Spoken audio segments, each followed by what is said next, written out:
تخيل انك قدام اهم قمتين في تاريخ الفن المصري، عادل امام ومحمد صبحي. واحد لقبوه بالزعيم والتاني سموه الاستاذ، والاتنين بينهم منافسه شرسه بقالها سنين. بس تخيل لو سالت شرير السينما الظريف جميل راتب مين فيهم الافضل، الاجابه كانت صدمه. جميل راتب قال جمله هزت الوسط الفني كله. ليه جميل راتب كان بيخاف من عادل امام، وليه فضل محمد صبحي عليه بشكل قاطع؟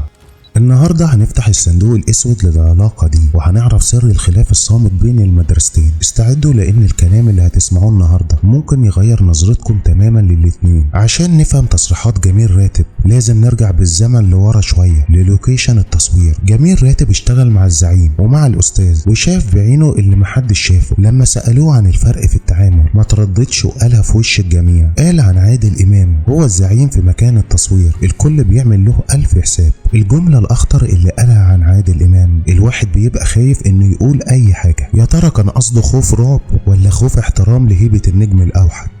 عادل امام طول عمره شايل الفيلم على كتافه. نجاح العمل بيعني نجاح عادل امام، عشان كده اللوكيشن بتاعه كان عباره عن معسكر حربي، الغلطه فيه مرفوضه. جميل راتب بطبعه الارستقراط الهادي كان بيحس ان الجو ده مش جو المفضل. هو مش متعود على الوان زي دي، هو متعود على جو تاني خالص، جو محمد صبحي. هنا بقى بيظهر الفرق الجوهري اللي جميل راتب ركز عليه.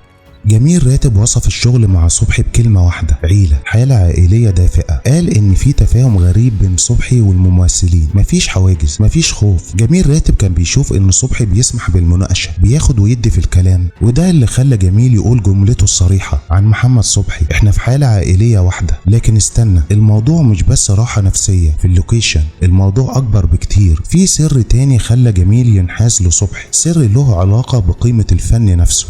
في حتة تانية من الحوار جميل راتب فجر مفاجأة عن حوار دار بينه وبين عادل امام شخصيا. عادل امام سأله بذكاء: يا جميل، هو انت ليه بتحب صبحي اكتر مني؟ سؤال محرج جدا، لكن جميل رد بمنتهى الصراحة والجراءة. قال له: انت اكبر واحسن ممثل يا عادل، دي حقيقة مفروغ منها، لكن صبحي بيقدم اعمال فيها مضمون اجتماعي او سياسي بيمسني.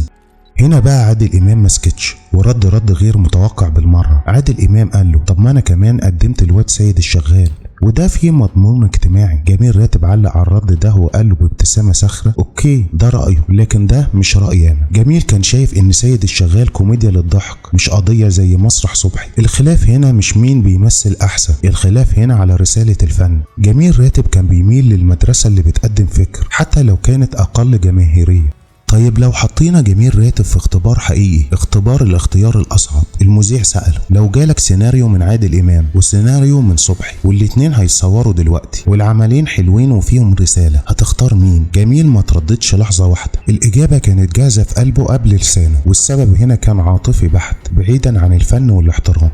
قال ان محمد صبحي فيه صداقة بينا واخوة، ما اقدرش ارفض له طلب. العلاقة الإنسانية غلبت على العلاقة المهنية، ونيس كسب قلب الشرير الظريف. بس ده ما ينسيناش إن جميل راتب عمل مع عادل إمام تحف فنية ما تتنسيش: حب في الزنزانة وطيور الظلام، أدوار أثبتت إن الكيمياء بينهم كانت قوية جدا. جميل نفسه اعترف: أنا اشتركت معاه في أعمال جيدة جدا. يعني الاحترام الفني موجود، لكن الراحة النفسية كانت في ملعب محمد صبحي.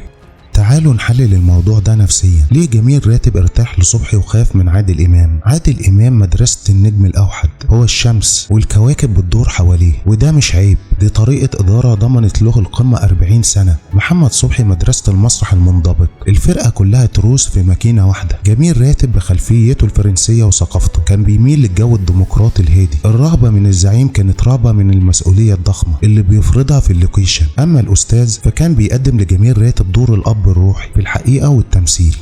عشان نفهم ليه جميل راتب كان عنده الجراءة انه يقول رأيه في الزعيم والاستاذ من غير خوف، لازم نعرف مين هو اصلا جميل راتب. الراجل ده ما كانش مجرد ممثل جه يلقط رزقه ويمشي، لا، دي حكاية كبيرة قوي بدأت قبل ما يقف قدام الكاميرا بسنين. تخيل معايا كده، احنا في اسكندرية في الثلاثينات، طفل مولود وبقه مش بس معلقة دهب، ده طقم دهب كامل. اب مصري من عيلة بشوات وام فرنسية ارستقراطية، يعني الواد طالع ابن زوات ابا عن جد. العيلة دي كانت رأس مالية وكانوا مخططين لمستقبل جميل بالمسطرة، يا يطلع سفير يا يبقى محامي قد الدنيا. بس جميل كان دماغه في حتة تانية خالص، كان مسحور بحاجة اسمها تمثيل. تخيل طفل في العز ده كل اللي بيحلم بيه انه يقف على خشبة مسرح ويتقمص شخصيات. طبعا الكلام ده ببيتهم كان عيب وما يصحش. عمته كانت بتقول له ازاي ابن العيلة ده يبقى مشخصاتي، ده فضيحة. وهنا حصلت اول نقطة تحول في حياته، لحظة التمرد. جميل قرر يشتري نفسه وحلمه، سافر فرنسا على اساس انه رايح يدرس حقوق زي ما اهله عايزين، بس في الحقيقة هو راح عشان يدرس مسرح في السر.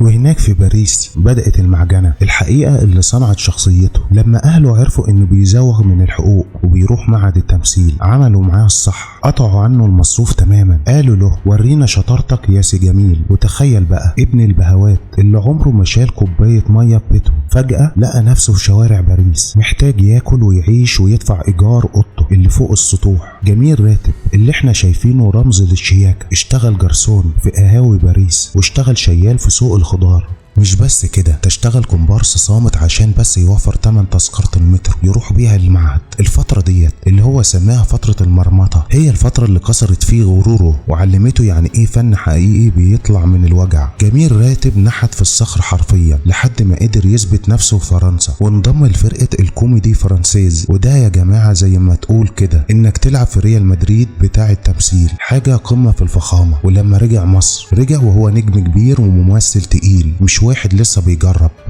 بس واجهته مشكلة تانية، ملامحه الخواجاتي ولهجته المكسرة شوية. المخرجين في الأول استسهلوا وحطوه في قالب واحد، الشرير الشيك، الباشا الفاسد أو الجاسوس الأجنبي. جميل لعب الأدوار ديت ببراعة، بس هو كان عارف إن جواه ممثل أكبر بكتير من مجرد خواجة شرير، وفضل يعافر لحد ما كسر القالب ده. مين ينسى دوره في فيلم كيف، شخصية سليم تاجر المخدرات الشعبي، ده كان تحدي رهيب وأثبت فيه إنه ممثل معجون بمية العفاريت. وبعدها طبعا دوره الايقوني ابو الفضل جد الله في يوميات ونيس اللي خلى مصر كلها تشوفه كأب حكيم ومثالي. جميل راتب عاش طول عمره زاهد في الشهرة والفلوس لان شافهم وشبع منهم وهو صغير، ولما افتقر داق طعم الحياة الحقيقية. عشان كده لما كان بيتكلم عن الفن كان بيتكلم عن رسالة مش عن سبوبة. عاش هادي ومات هادي وساب لنا فن راقي وسيرة لراجل فضل مخلص لحلمه لحد اخر نفس. الراجل اللي كان ممكن يبقى باشا بس اختار يبقى فنان. رحم الله الفنان جميل راتب. ما تنساش تعمل اعجاب للفيديو وتشترك في القناة لو وصلت لحد هنا. سلام.